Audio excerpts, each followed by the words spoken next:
uh, name them. All of them are these leading Igbos, right? The whole thing is just blinkered nonsense. But there is an effort to cast the Labour Party into an Igbo movement because there is also a strategy to make it look like it is the political wing of IPOB. All of that is utter nonsense. And I do think that the people trying to sow this should understand that it's also part of a campaign of hatred and, quite honestly, bigotry. But they'll be the first people to label you bigots when you say this. And I do think that at that point, Kongi needs to be called out. Yeah, you said it was a mistake on his part. I know you're not in his head, but do you think it has something to do with his relationship with Bola Tinubu, that he's taking some of the stands he's been taking in recent time? I mean, he's entitled to have any relationships he wants. I don't begrudge a man his relationships.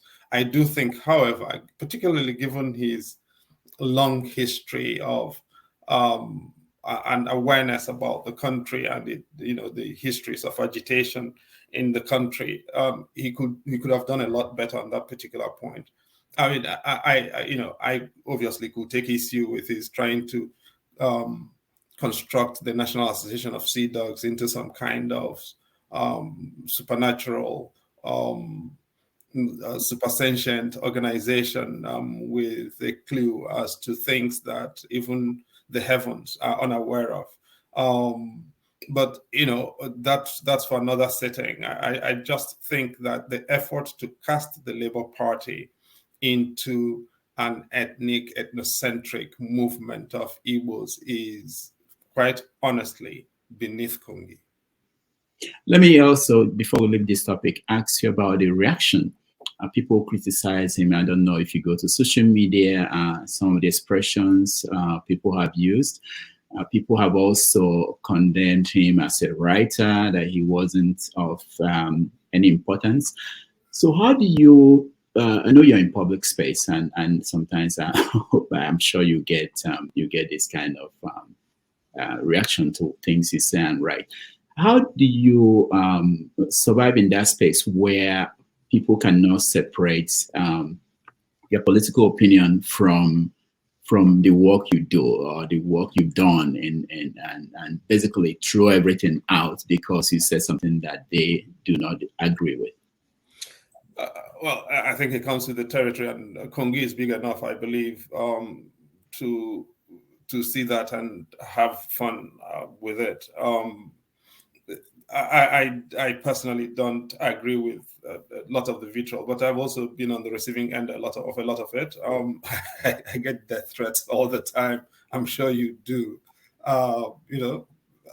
My view is, as long as it does not extend beyond people vituperating on different platforms, I honestly don't take any issue with it. Now and again, of course, I've had to complain to some of the platforms on one or two occasions. But generally, as much as I don't like it and would never encourage it, and would go on record to condemn it, I do think it comes with the territory. And Wole Soyinka has had his fair share of being pilloried by people in terms that are unconscionable. So anyone who says that he's not a writer of consequence is totally uninformed, quite clearly.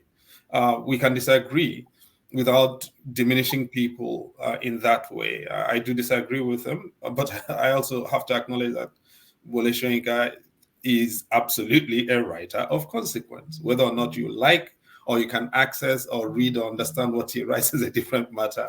But as a writer, he's extraordinary. That's my view.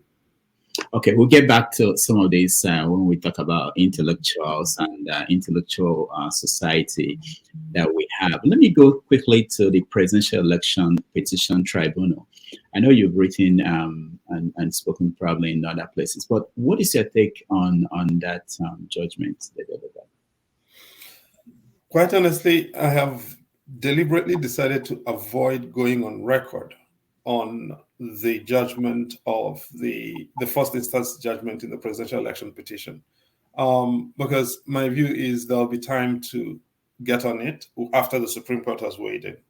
At that point, I'll be at liberty to go on record. While the appeal, I think the appeals have just been filed and the Supreme Court is about to constitute the panels. The panels have not even been constituted. I just want to keep quiet deliberately on it. I've read the judgment. I do have views about the judgment, but I'm keeping them to myself until after the Supreme Court has weighed in. Let me just ask you, is that a universal thing? I know some lawyers, Nigerian lawyers always say this, that a case in court, they are not, even if they are not involved. Is it that you are banned from commenting on that? No? Okay. No, all right. No, that's not, I'm not invested in that view of the sub judice rule. As far as I'm concerned, free expression is free expression.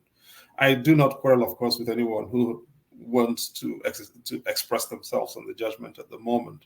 I'm just deliberately, because if I just don't want to be in the position of saying this about the Court of Appeal judgment and then that about the Supreme Court judgment. I'd like to kind of consolidate all of that into one opinion or one set of opinions, because there'll be one for public consumption. There'll probably be another one for a more technical, intellectual community after the Supreme Court has come down. All right. People are saying, and we hear this from various quarters, that it would be better for B and Atiku to just abandon this drive to the Supreme Court and just join the government in power to fix Nigeria, build the country. What is your take on that? Well, the country will be built, whatever Peter or Atiku or whoever else does, or either built or unbuilt, or built and unraveled, or built and destroyed.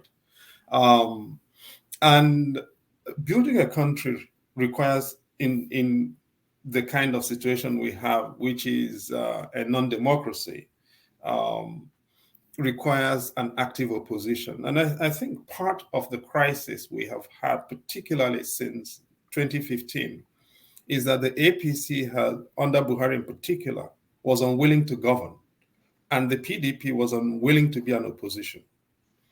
And building a government with democratic legitimacy requires a present and capable government and a present and capable opposition. And I do think that Labour and the PDP have got to be prepared to offer vigorous opposition that is capable of winning the confidence of the people enough to constitute government under legitimate circumstances. That is a central part of the responsibility of building a country that works. And I think part of our problem is this business of any government in power. The fact that Godswill Akpabio was a PDP, is now APC, Victor Ndomegba, PDP, now APC. People are basically into subsistence politics and not politics of principle and politics of ideology and politics of commitment to issues, unlike Awolowo, for instance, or Aminu Kano of old.